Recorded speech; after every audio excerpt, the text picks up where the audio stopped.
Welcome back to the Health Marketing Collective, where strong leadership meets marketing excellence. I'm your host, Sara Payne. Today, we're talking about the new gold rush happening in marketing right now, AI search. You may also know it as GEO or AEO. Search is evolving fast. There are new acronyms, new tools, and in some cases, entirely new budgets.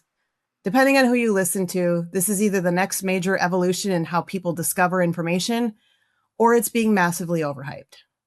To dig into that tension with me today, I'm joined by Vincent Grippi, founder and CEO of Grippi Media.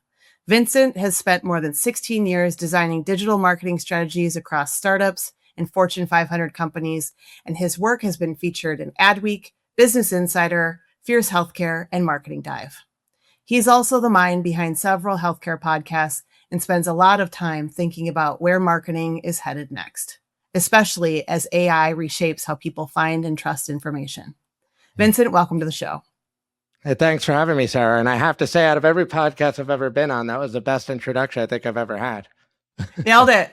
Well, we might as well just stop there. No, this topic is so important to marketers. I'm personally really excited for this conversation today. I know I'm going to learn a lot alongside everybody else. So let's start right in with this fact that there's just so much noise around AI search right now.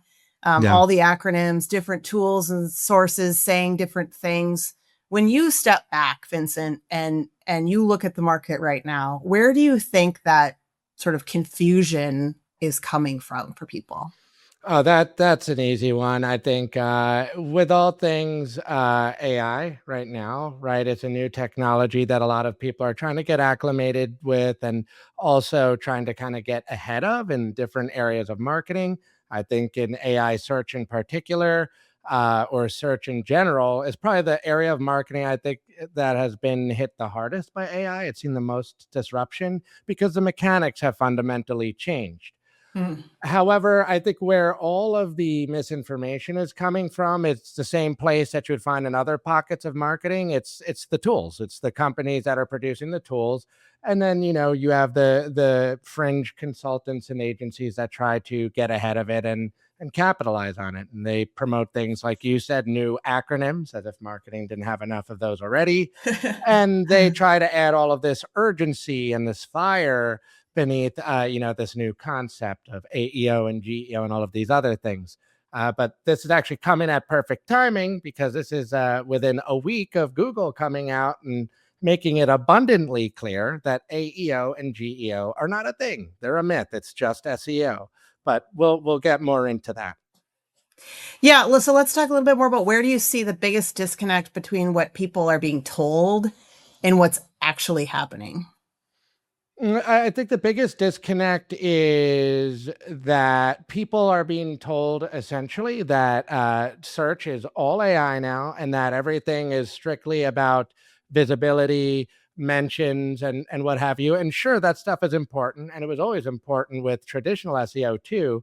But where it gets dangerous is that they're starting to recommend tactics, not even strategies, but like tactics that try to hack the algorithm, that try to get them mentioned. So be that scaling content with AI, which would just be like creating like 50 to 100 like blog posts a week using AI, spam posting on Reddit, where you create posts that might seem like an organic, natural question on the surface, but it's really just an excuse to just mention a brand or a solution. Things like that end up not only getting you booted from these platforms, but actually could hurt your site in the long run. There's a very notable SEO in our space, Lily Ray, who I look up to, always have. She's published some awesome reports on her own Substack that show what happens to these brands, which we've actually seen in the health insurance space, that try scaling content rapidly because, hey, it's getting us mentions. We're getting featured in AI searches by doing this. Works for like 2 months, and then you just tank. And there's no coming back from that. Once, Google and these other platforms become privy to you playing their system or hacking their system, you're not going to be in good standing with them. So I think that's one of the most dangerous things, are all the negative tactics that people are being fed. And the fact that, hey, look, like all of the tools out there that people are using to measure this stuff, they're all wrapper tools, of course, built on ChatGPT, Claude, what have you. So they're doubly expensive to run just on that alone. But on top of that, they're trying to charge you for all of these extra features and I guess value propositions that don't actually exist, like rankings in AI searches, which just simply is not a thing. There's no such thing as ranking in AI search. So in terms of the danger here, I think it's, harm to your site, harm to your brand's reputation and your trust, and then also just blowing tons of money and resources on redundant tools and tactics that really don't get you anywhere. Yeah, for sure. This is precisely why we wanted to have this conversation today, is to help people sift through some of that noise and avoid making some of those mistakes. And as you were talking about hacks and silver bullets, I'm like, how have we not learned that already? Right? That if something sounds too good to be true, it likely is, right? And it's going to end up doing more harm than good. So appreciate you sharing that advice. Yeah, of course. Yeah, it's like the same people that are saying on LinkedIn, I just replaced my marketing team with like 2 AI agents and now I'm a billionaire. And it's like, yet somehow you're still broadcasting from your parents' basement. I mean, like, it's ridiculous. And to that point, Google over a year ago made it very clear on their website. In their developer tools, hey, you do not need to do anything extra to rank in it or appear in AI searches beyond just traditional SEO fundamentals. Just last week, it's obviously reached ahead. They've had to literally come out and like spell it out for people. AEO, GEO, not a thing. It's just SEO. And please stop listening to all of this awful advice out there. Yeah. Yeah. I mean, I wanted to dig in. You're absolutely right about that. And I wanted to dig in a little bit more from a practical perspective on what marketers should be focused on, because the reality is that AI is changing how people search and discover information. Absolutely. And marketers are being tasked with new objectives to get their content cited, right? It's a new metric on the dashboard now, right? Get our content cited by AI search engines. So from your perspective, what should marketers be focused on? Well, a number of things. I think first and foremost, it's SEO, right? If you're doing SEO, you're already doing AEO, GEO, AIO, whatever, other acronym there is out there that I don't care to try and memorize. Then beyond that, the big one that people focus on is visibility, right? The frequency of which your brand is featured in these AI search results for the prompts that you're tracking. That's important. I think that's great. Visibility has always been a thing, both in PR and SEO and what have you. But I actually think you want to go a little bit beyond that and focus more on discoverability rather than just visibility, right? Traditionally with SEO, you could have a brand new website. You could be doing little to no SEO. You're going to rank for some ancillary keywords. You're just going to, whether you try to or not. That's visibility. You're getting impressions from that. People might not be clicking on your stuff, but you're getting those impressions. The discoverability, it adapts a little bit more now to this concept of AI search, where no longer do you need to do all of the legwork for research yourself. You're not clicking on 10 blue links, collecting all this information on your own. It's being summarized in one place for you. So what you want to focus on is mapping your content to the types of AI search results you can appear in that would lead to discoverability. There's 2 types out there. You could be citations, which is just when content from your website or your web page is summarized in an AI search result, and they put that little tiny little chip next to it with the link back to your site that basically nobody clicks. Then there's there's actual mentions. That's when the AI chatbot will actually mention your brand by name. So for citations, let's just call a spade a spade. It's all that informational stuff, like say we have a client that's an EHR. If we just wrote a blog post like the 10 benefits of EHRs, like that's out, man. That's going to get summarized in a chatbot. No need to click through on that. And like literally every competitor is writing another version of that listicle anyways. For sure. Instead, if you're doing something, you're creating kind of content that warrants a click, like deep research, you're creating a case study, proprietary data, things actually warrant a deeper click, something that what Google is opposite of what Google calls commodity content, that warrants a click through for citations.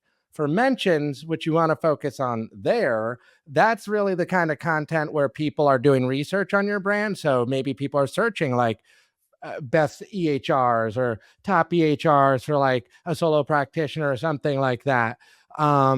When you're searching for those, when you want to appear for those kind of searches, the kind of content you want to provide is stuff that supports that research layer. So things like comparisons to other products in your category, your features, your pricing, ratings and reviews, which is all external to your website, testimonials, things like that. I think that's the big focus. And then, lastly, and this is one thing I love about AI search, to be honest, is that it goes beyond those rigid keywords, right? That you have always kind of run into or were limited by in traditional search. So for example, like you could search something long tail in Google and it just always dilutes it down to just like a little keyword. And that's it. You get what you get. That stinks because you don't get you get limited information that way. And then as a marketer, you're like, well, shit, we need to optimize for that keyword. And then now you're creating broad content and people are getting broad content in return. So you're not really going anywhere. What I like about AI search is that it's something that it allows you to extrapolate your SEO strategy to different channels. So YouTube, which is always favored in AI search, social media like Instagram, you could literally search for posts by type, by theme. Even podcasts like one we're on now, Spotify, AI search enabled. That's awesome. So you can extrapolate your SEO strategy now to different channels because the game now is less about, trying to generate a click, even though that would be nice to get those, and more about ensuring that your brand is discoverable and that you're present online, cutting through what you just pointed out, that noise that's inevitable and has been exacerbated by AI for sure. Yeah, well, if people haven't gotten the clue already, right, up to this point, commoditized content is out, right? Originality, case studies, data, which is interesting because AI is what produced a proliferation of a commoditized content, right? And not great content, but what AI itself is actually favoring is the original content, the data, the case studies, right? So what I'm hearing is really make sure you are Loctite on your SEO strategy, your keyword strategy, but that you are the production of content. You're raising that bar and really making sure that those investments are happening around that original content. Yeah, exactly. And with that, hey, look, AI search again, it's non-deterministic. It's I think there was a study from Spark Turo. They showed that you have like a 1% or less than 1% chance of appearing in this for the same prompt twice, and even less than that for in the same order. So you have to understand there's only so much you can control when it comes to LLMs. I mean, Google itself had kind of came out on a recent podcast and had I forgot who it was from Google in particular, but it was from their own podcast where he came out and he said, hey, when you introduce LLMs to search, there's a big element of it that is a black box. Like there's only so much that can be controlled. So you have to just understand when you're going into this, despite what all of these AEO, GEO tools and consultants are saying, that there's really only so much you can actually directly control when it comes to AI searches. You can just sort of influence the information that's brought in there, and you do that through SEO. Yeah, great point. Super helpful context. We've already talked a bit about where the market is overcorrecting, and to kind of broad brush, high level, what people should avoid. But I want to go back to that just to see if there, from your perspective, specific things that marketers may be putting time, energy, or budget into that you feel are just not helpful and potentially a waste of money. Yeah, so there's a lot in terms of a waste of money. Hands down. And again, I'm not trying to pick on all of these AI search tools. Of course not. But you have to call a spade a spade. Just for the uninitiated, the way traditional search used to work and still does is you're using tools that tap into Google's API. It's giving you context around what the specific keywords are, what their average search volume is, and what that competitive density looks like for those keywords. It's not that way with AI search. You're tracking prompts. There is no set like archive of prompts. There's no official list of prompts with average like search volume or competitive density. It's quite literally speculation. These tools, when you invest in them, they'll give you a list of prompts and you will find that they're always bad. Like you really have to customize them. And what'll happen is they charge you by the number of prompts that you have to track. But here's the thing: you're not just targeting something like best EHR, right? You have to get specific. You have to track a number of prompts, a number of variations of that. Best EHR for rural hospital, best EHR for like a solo practitioner, like we said before, best EHR for like a physical therapist. There are tons of prompts that you have to track, and that's where you're getting nailed because you're going to be spending all of this money for these tools to essentially do what you can do manually. Although I will admit, I don't think you should. It is a pain in the butt to sit there and prompt all of these different chatbots over and over with the same question, the same prompt that you're trying to track, and then try to gauge visibility around that. Because here's the thing: you try testing out all of these different tools, you will find that every single one gives you different data, and then they give you different metrics that you're trying to optimize for, like their own proprietary, arbitrary, like brand visibility score and things like that. Now, look, those things aren't like inherently bad, but if you're doubling down on something like that, which is something I see a lot on Reddit, people saying like, oh man, like my visibility score on this tool is at like a 2%. How do I get it up? And it's like, dude, that's just that tool. Another tool might tell you have like 0%, or that you're not even appearing for this prompt at all when you are. So I think that's where I think people are blowing the most money. Where I think they're playing with fire is a lot of these AI search tools now they know that they're not going to win on AI search alone. They can't. They just simply can't. I mean, there's legacy tools out there like SEMrush, Ahrefs offer the same thing. Yeah. They're already embedded in your workflow, what have you. So they're doing this thing now where they're trying to be like, you're all in one, replace your marketing team toolkit, where not only will they identify the opportunities for you, but they'll write the posts for you, and they'll write them 10 times faster and 10 times as much as the next person ever could. And the people doing that, when you're scaling your content like that, sure, it might take a little bit before Google or ChatGPT or somebody catches on, and you might get some hits, but you will inevitably torch your website. And that has always been the case. And you are playing with your users' trust when you do that. So I think, yeah, again, those are the two areas where I say you're wasting your time and you're wasting your money. You need to be careful with both. Great points. You mentioned some of these scores that you might be getting from these tools. What are some valuable metrics that people want to be paying attention to? Okay, so first, I think you want to make sure your SEO health is good and everything that comes along with that, like your rankings, your traffic, your share of voice, all of that stuff. We'll touch on share of voice again, but the big one, again, everyone focuses on is visibility, and I don't think there's anything wrong with that. So that's just if you're tracking prompts, right? Like that's the total number of AI answers that your brand were mentioned in, that you appeared in, divided by like the total number of searches you executed times 100.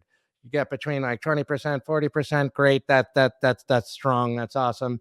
But that varies by category. It varies by competition and also prompts, right? Like not, wow, okay, if you own coverage on like one prompt for a month, that's great. But if it's not like really one that moves the needle or something, or the competition is small, it's kind of moot.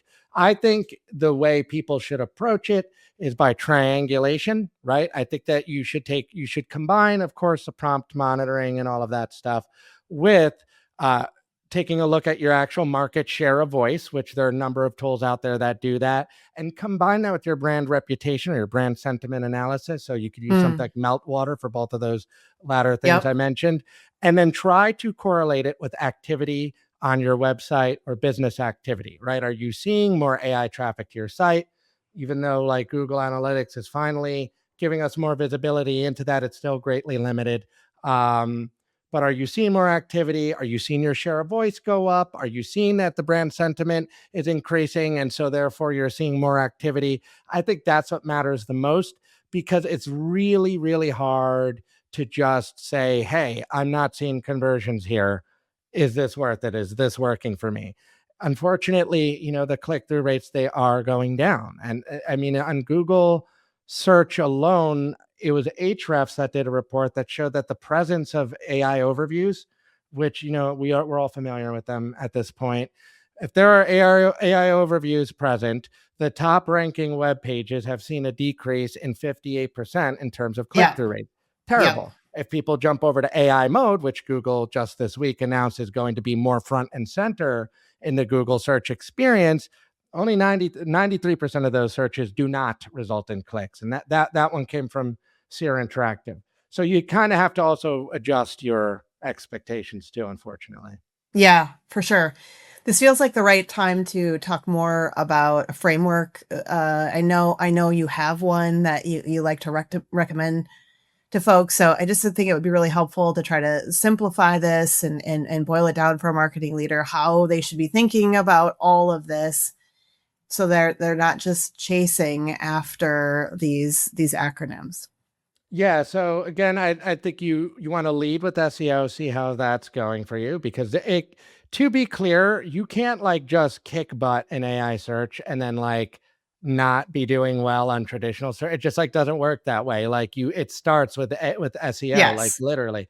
So you start there and you want to make sure that health is great, right? And then when you break down those center of the plate sort of prompts that you want to monitor, that to me is critical. I know there's going to be people that disagree because traditionally you want to build topical authority. You want to write about all of these different topics and themes that might tie into your brand. And that's great. But really, when it comes to like the AI search stuff, if people are doing research on your brand, you want to really track the things like we were saying before, like best EHRs, a specific kind of EHRs or use cases. You could even map them to your ICPs. And then what you want to do is you should track them, get a good idea of, hey, as we're building this content out, are we seeing an impact? So something like EHRs for a small business, if or a small practitioner, an independent practitioner, can you provide a case study with that? Can you provide one where you're looking at, hey, our EHR across like, however many solo practitioners we have generated X results? Things like that can actually be cited, that can actually be mentioned and help people evaluate your brand. Same thing on the B2C, the B2C front. We were just joking around about this before we started filming. I had strep throat last week. My doctor from Yale New Haven Health, before I left, handed me a card to leave him, the company, a rating on Google reviews.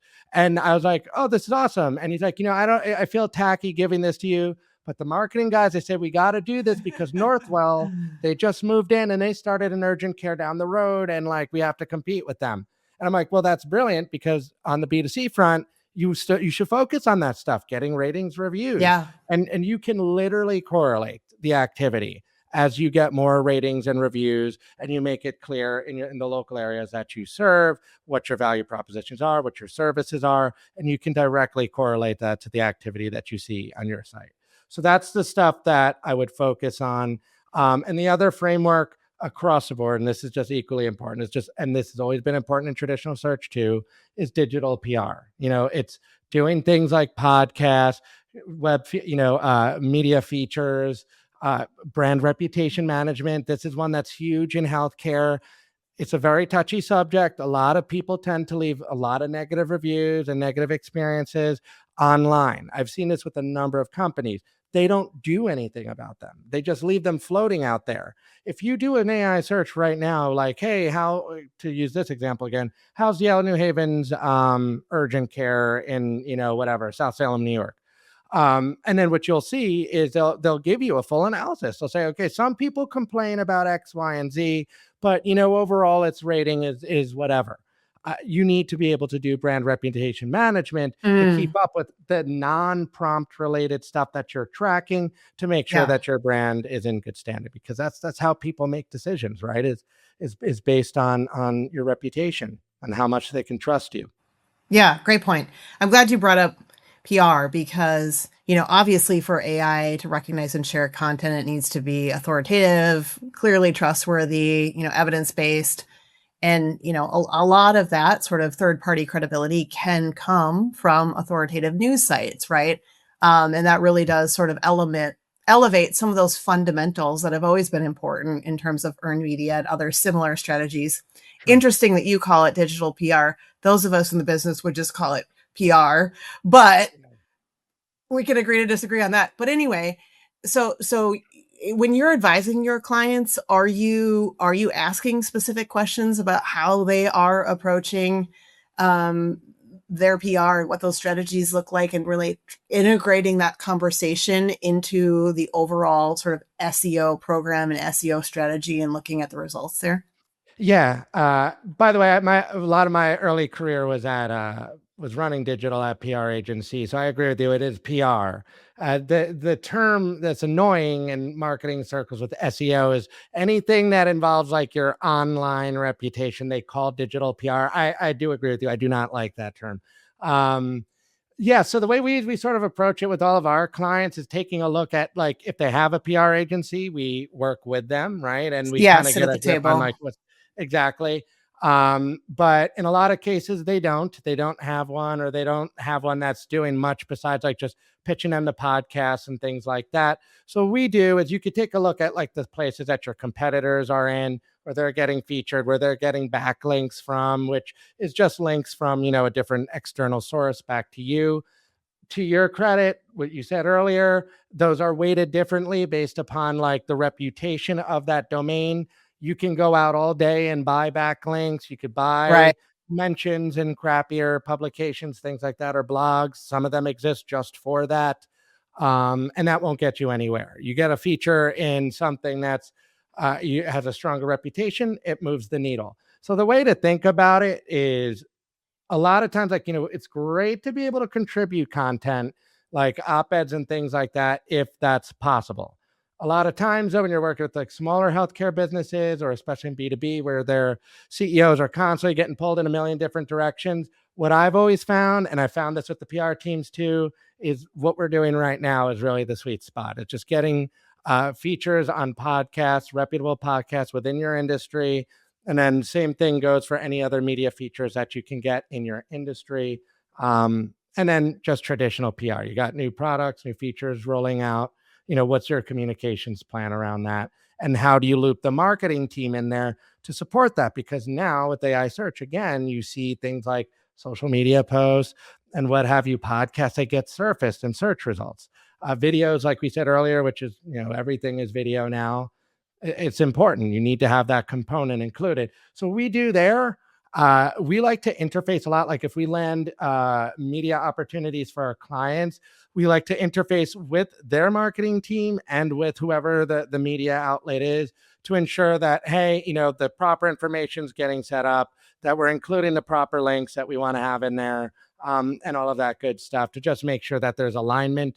Because if you don't do that, you work on the podcast side, it's very easy to just get some coverage and that's it. And then the actual thing that you were hoping to focus on gets lost. Yeah. Yeah, absolutely. And some of the reputable outlets, they won't include, some of the top tier, right? Like an Associated Press or a USA Today or a, Yeah. New York Times. You're not always going to get the backlinks, right? But No. but the mentions for sure are helpful and very, very important. Yeah. In our prep conversation, you mentioned something that I thought was really interesting, and this is that AI search is opening up new ways to discover more niche and specific Mhm. content. Can you talk about that opportunity? Yeah, it's actually, it's pretty cool. So there's what I love about AI search, and I'm like a big Wikipedia guy. I'm always looking things up. I'm not gonna lie, I'm pretty addicted to running AI searches like all day long. The problem is that I think like 45% of the searches contain erroneous information. So who knows? Maybe everything I'm saying today is erroneous. Uh, no, but I think what's cool about it is, to give you an example, I wrote about, like, I had like a blog post for a newsletter about a year and a half ago, where I coined like my own term for something. It was like, I called it the canyon of meh, which is people just basically abusing AI to create crappy content, and Yeah. creates all this mediocrity. When I started doing like some sort of AI searches, like I had seen like the canyon of meh, like get cited in some of the searches I was writing. I'm like, that's so cool because it gives you like more granularity into things that would otherwise not get discovered, whether it's a coined term like that or it's like very hyper specific questions that it can parse through video, podcasts, anything, books. And Mm. I know that there's a lot of like copyright issues there, so like we'll save that discussion for another day.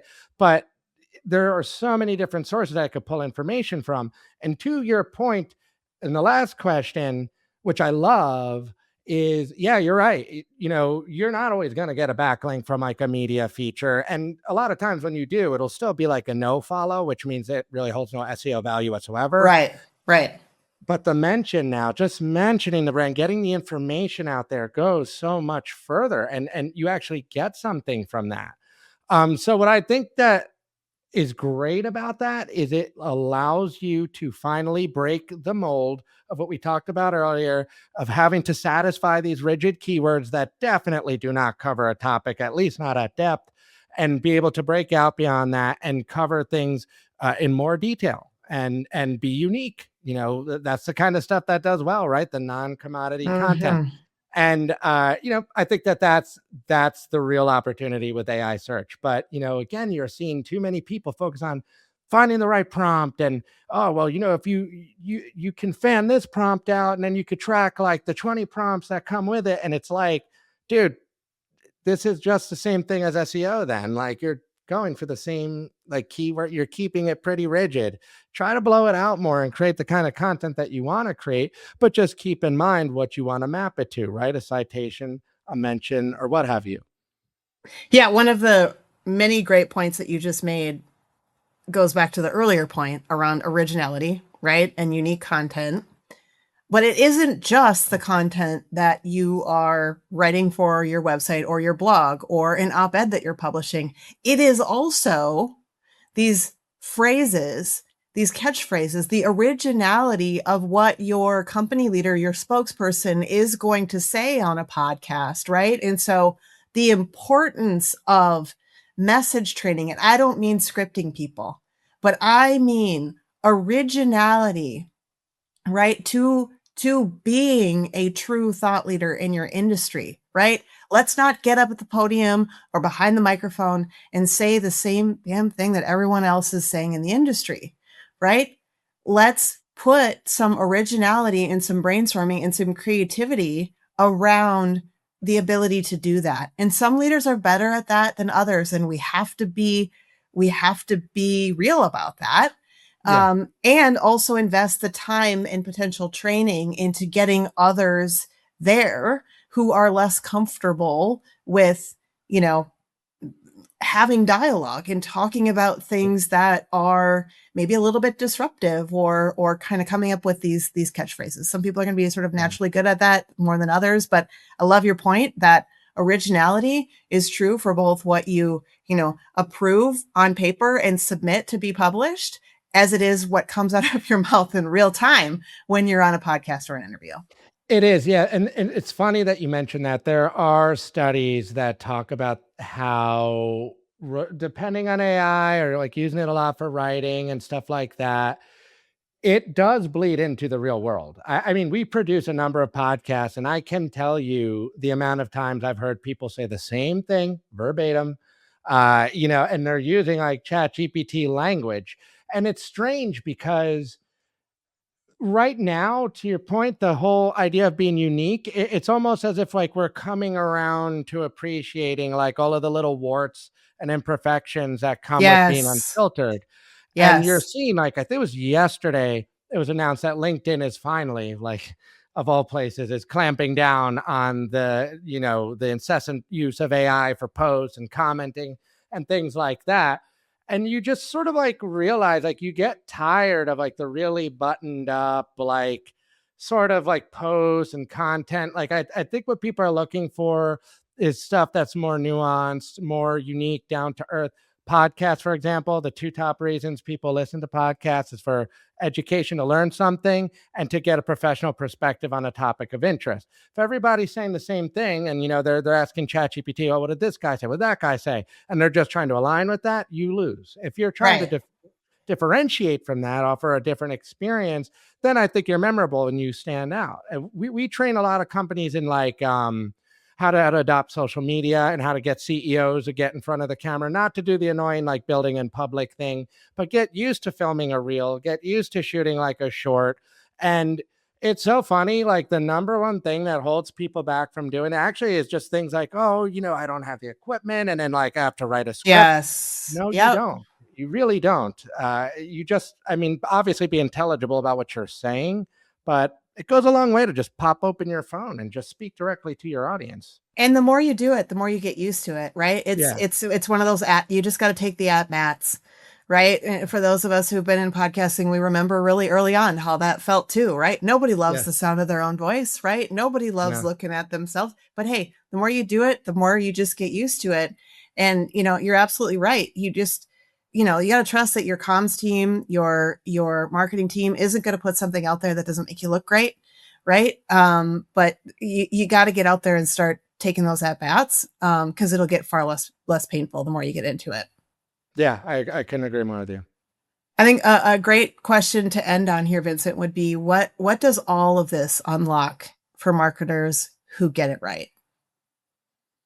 I think honestly, I think it's trust, really. I really do. And to go back to discoverability, I think we're going to get to a point where I think with AI search, and look, I know this stuff is changing every day. Who knows? Like things could literally be outdated, what I'm saying now as we speak. But I do think we're going to get to a point where you can like choose your preferred like information sources in like a Claude, a Chat GPT, what have you. I know you could basically do it with Google now anyways, like with Discover and stuff. But I do think that like it gets to the point, just like when you're reading like a newspaper, you're reading a blog or listening to podcasts that you enjoy. I think what happens is you just get to a point where it's like, okay, this is a source of like good information. This person is talking about things that I'm not getting everywhere else. I'm big like that with podcasts. I fall asleep every night listening to podcasts. I think we joked about that too. The second one of the podcasts that I follow starts like dropping all of this AI nonsense in there where I could tell they're phoning it in, or they're just dishing out misinformation where a platform doesn't work that way, a feature doesn't work that way, I'm done. I check out on them because like you said, there's so much noise. There's so much stuff out there. If you're bad, if you just turned sour on me or you're phoning it in, I'll go to the next person. But the thing is like you need to also get discovered. And I think the way you get discovered is by, again, mapping your content to your ICPs, mapping them to the kind of AI search results that you want to appear in. But most of all, like above all things, is creating substantive content that's not commoditized, that speaks the language that your audience speaks, and it walks the walk as well. And I think that's where a lot of brands struggle because they're too focused on just trying to tackle that one keyword or chase that one tactic that gets them mentioned. And tactics only get you so far. Yeah, absolutely. Well, thank you for all the great advice. This is a really thoughtful conversation, bringing a lot of clarity and nuance to a topic that for some might feel a little overwhelming right now. Vincent, how can our listeners get in touch with you if they want to talk to you more about this topic? You could find me at grippimedia.com. That's GRIPPI media.com, or look me up on LinkedIn. I'm always posting my non-AI generated content over there. So, when you're not falling asleep listening to podcasts, you're probably falling asleep scrolling LinkedIn, right? Oh my God. No, I'm trying to not have nightmares at night. Yeah, I'll stay away from that. Well, I really appreciate you being here today. Thanks again for joining me. Thank you for having me, Sara. And to our listeners, be sure to subscribe to the Health Marketing Collective, where strong leadership meets marketing excellence, because the future of healthcare depends on it. We'll see you next time.